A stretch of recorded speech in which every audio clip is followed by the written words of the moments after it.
기도하시겠습니다. 하나님 아버지, 오늘도 저희에게 하나님을 찾고 구하는 마음을 주셔서 하나님의 은혜의 자리에 나오게 하시니 감사드립니다. 하나님, 우리가 구하는 모든 소원이 주 안에서 이루어지도록 이 시간 우리의 마음을 하나님께로 온전히 모으게 하여 주시옵소서. 주 예수 그리스도의 이름으로 기도하옵나이다. 아멘. 찬송가 322장 찬양하겠습니다. 찬송가 322장입니다.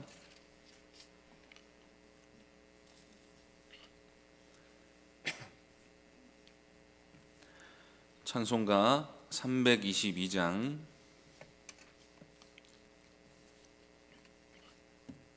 함께 찬송하겠습니다. 322장입니다. 세상에 헛된 신을 버리고 하나님 이름 높여 기리세 온 천하 백성 모두 나와서 다 같이 하나님만 섬기세. 세상에 헛된 우상 버리고 인간의 모든 부귀 영화와 거짓과 불의 모두 버리고 온전히 하나님만 섬기세. 주님의 백성 서로 해하려 시기와 미움 아주 버리고 하나님만을 홀로 섬기는 천국을 어서 이루어 주소서. 아멘. 하나님 말씀은 호세아 14장 1절에서 3절까지 말씀입니다. 호세아 14장 1절부터 3절까지 구약성경 1268쪽입니다. 호세아 14장 1절부터 3절까지 말씀입니다. 한 절씩 교독하겠습니다. 이스라엘아, 내 하나님 여호와께로 돌아오라. 내가 불의함으로 말미암아 엎드러졌느니라.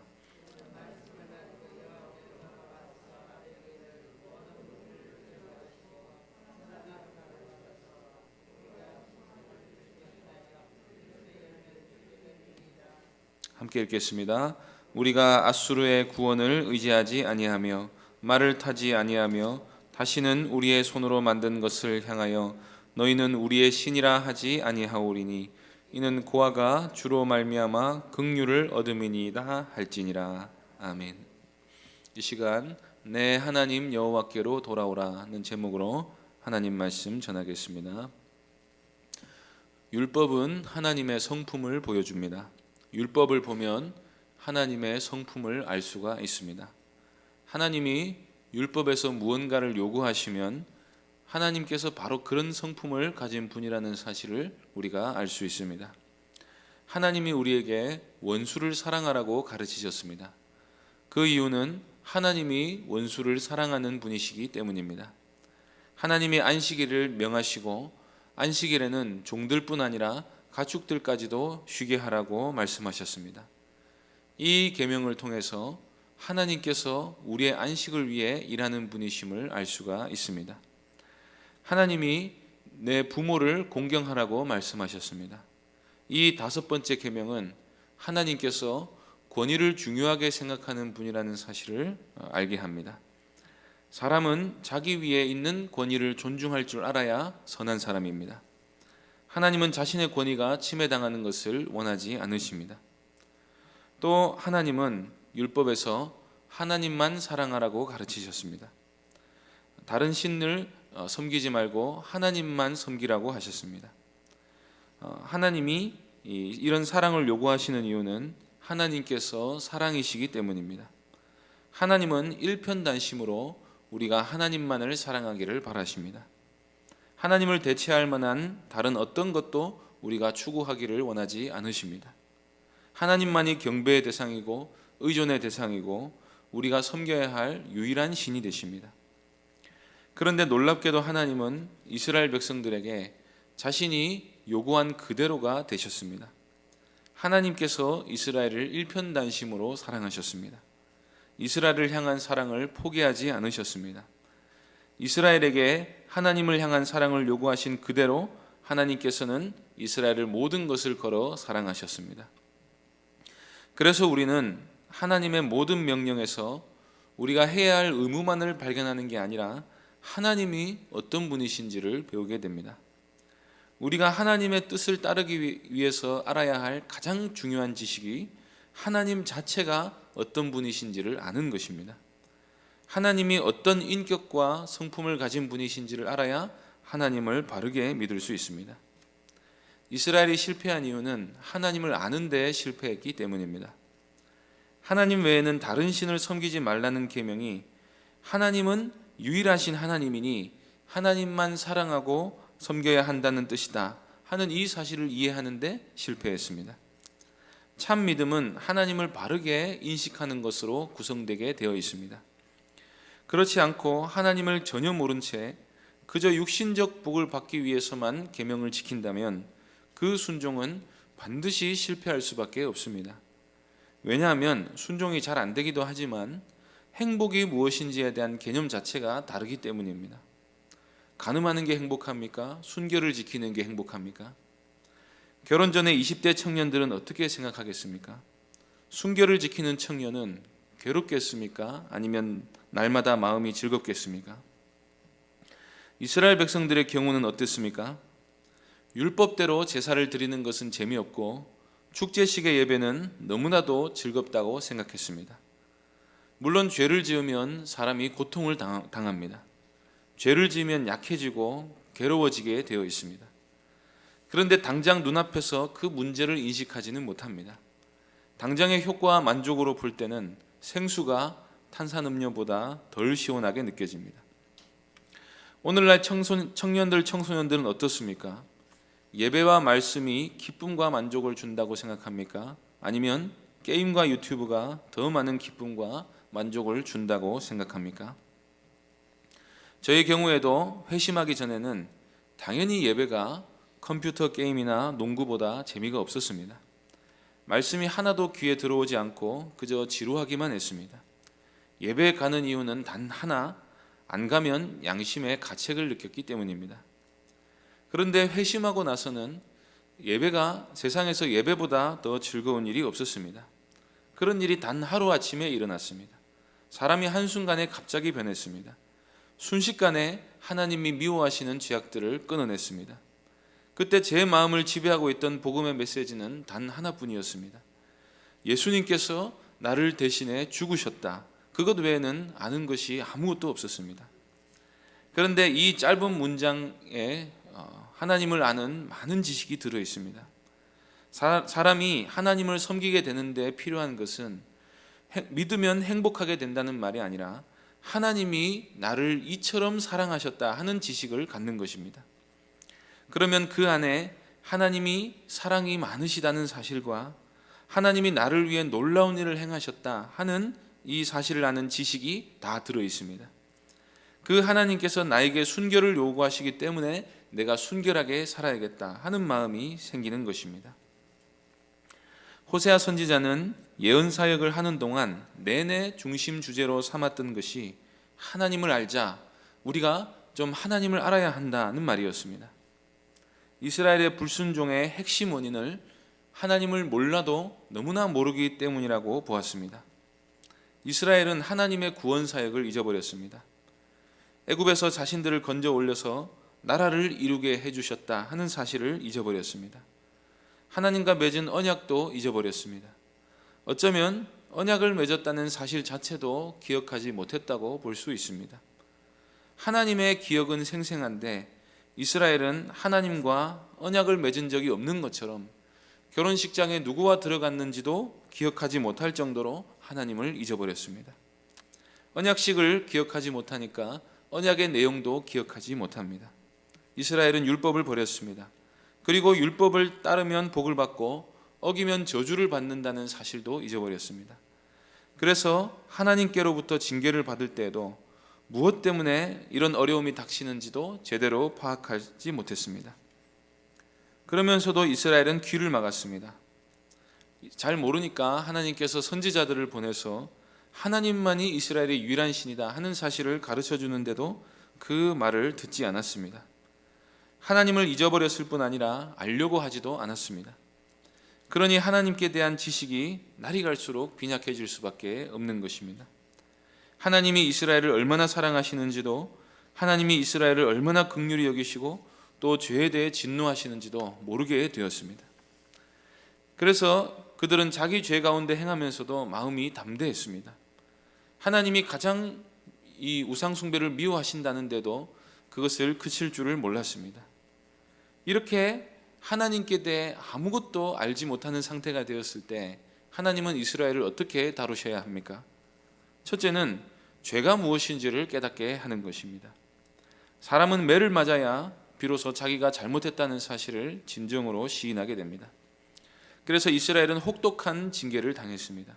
나라가 망하고 포로가 되어가는 이 뼈아픈 아픔까지 겪게 될 것입니다.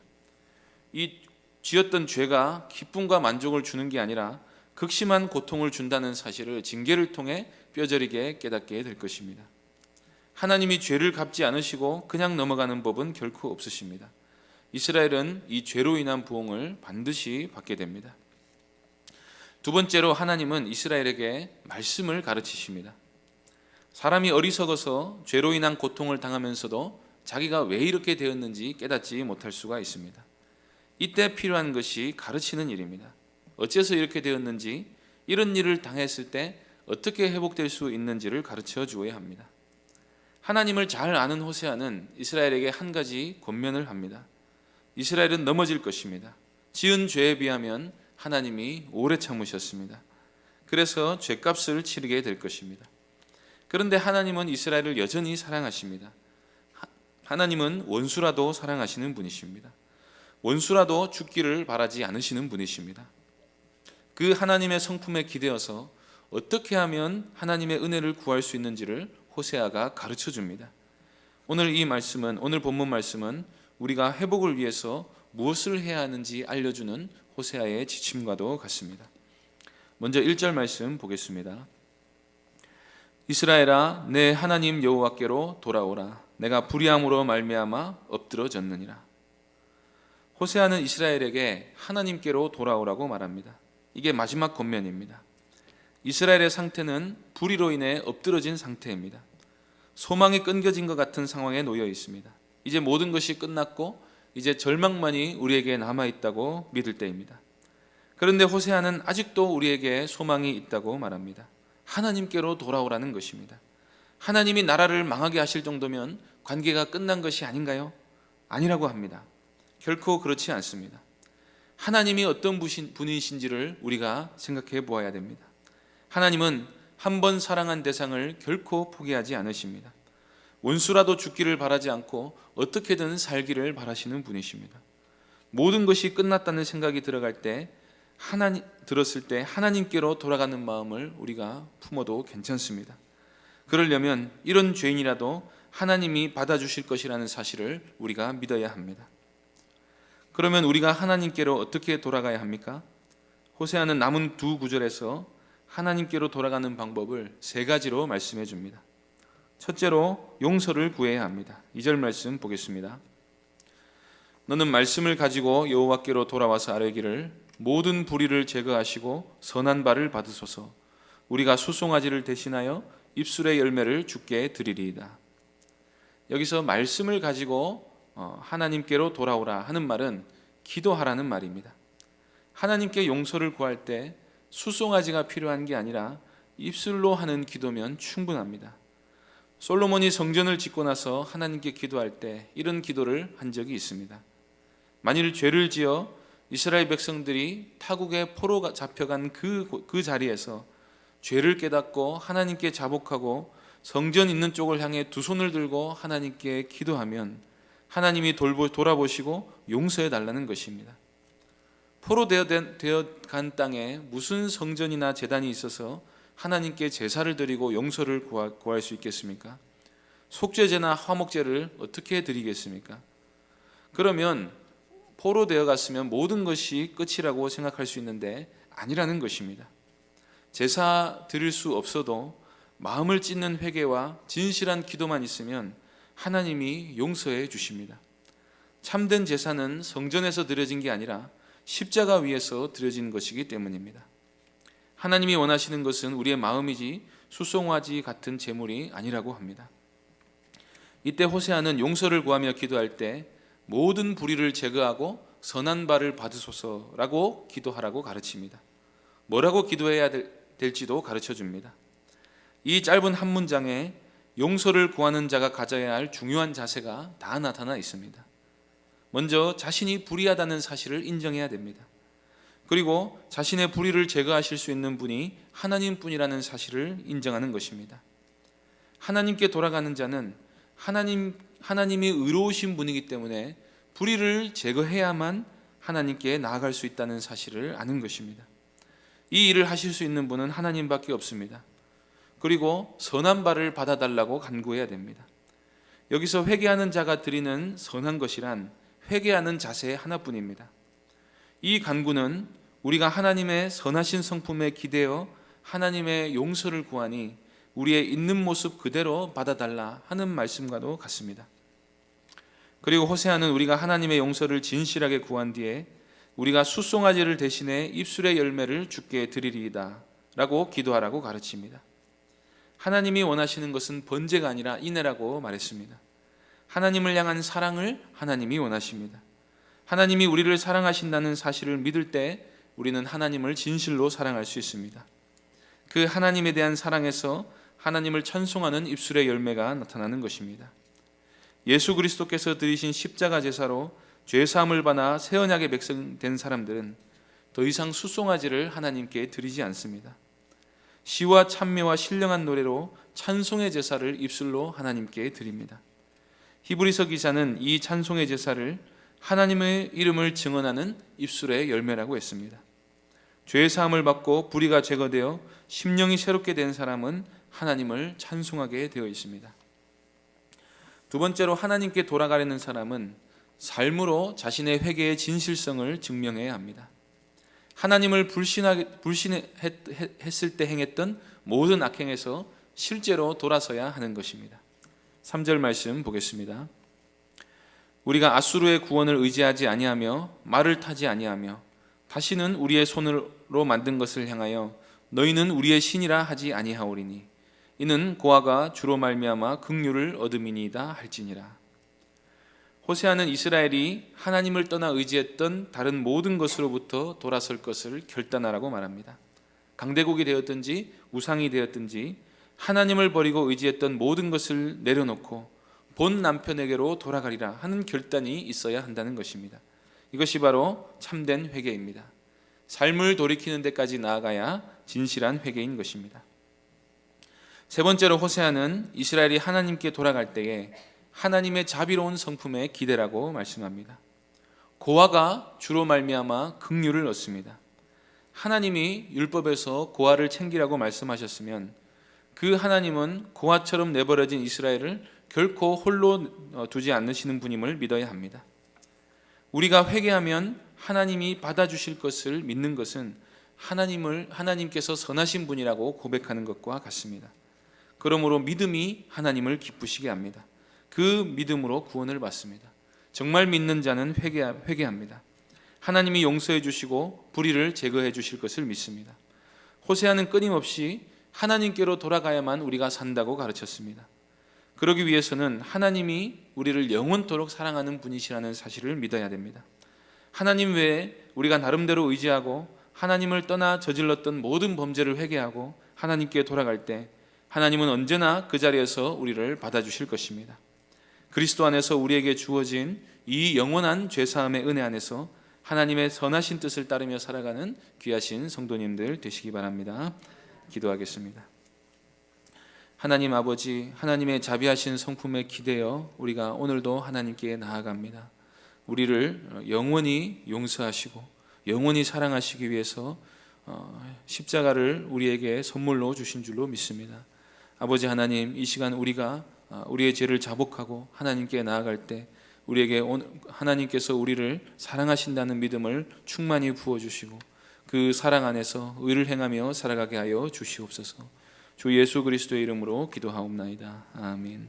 하늘에 계신 우리 아버지여, 이름이 거룩히 여김을 받으시오며 나라의 임하옵시며 뜻이 하늘에서 이룬 것 같이 땅에서도 이루어지이다. 오늘날 우리에게 일용할 양식을 주옵시고 우리가 우리에게 죄 지은 자를 사하여 준 것 같이 우리 죄를 사하여 주옵시고 우리를 시험에 들게 하지 마옵시고 다만 악에서 구하옵소서. 대개 나라와 권세와 영광이 아버지께 영원히 있사옵나이다. 아멘. 이 시간 말씀을 기억하며 기도해 주시고 교회당 건축을 위해 기도해 주실 때 건축의 모든 과정을 위해서 기도해 주시기 바랍니다. 병중에 있는 여러 성도들을 위해 기도해 주시고 우리 대선을 놓고 또 기도해 주시고 개인적으로 기도하시기 바랍니다.